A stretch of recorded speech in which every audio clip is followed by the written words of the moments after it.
நண்பர்களே, இன்று உலக புத்தக தினம்.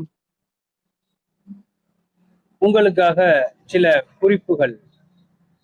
அன்பு உறவுகளே, மகாத்மா காந்தி அவர்களிடத்திலே 1 கோடி ரூபாய் கிடைத்தால் நீங்கள் என்ன செய்வீர்கள் என்று கேட்டபொழுது அவர் சொன்னாராம், நான் ஒரு நூலகம் கட்டுவேன் என்று சொன்னார். அதே போன்று உங்கள் பிறந்த நாளைக்கு உங்களுக்கு என்ன வேண்டும் என்று கேட்டால் நீங்கள் என்ன கேட்பீர்கள் என்று கேட்டபொழுது புத்தகம் என்று சொன்னாராம் லெனின் அவர்கள்.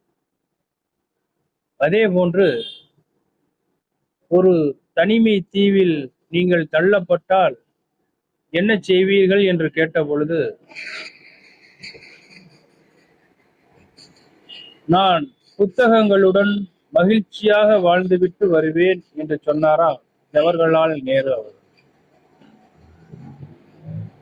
சிறைக்குள் புத்தகம் வாசிக்கும் உரிமையை மட்டும் தாருங்கள் என்று கேட்டாராம் நெல்சன் மண்டேலா அவர்கள்.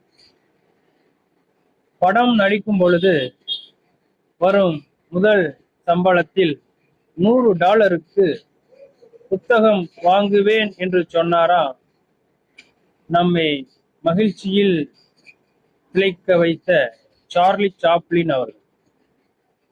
அன்பு உறவுகளே, உங்களுக்காக இந்த உலக புத்தக தினத்தில் சில குறிப்புகள் தந்துள்ளேன். நன்றி.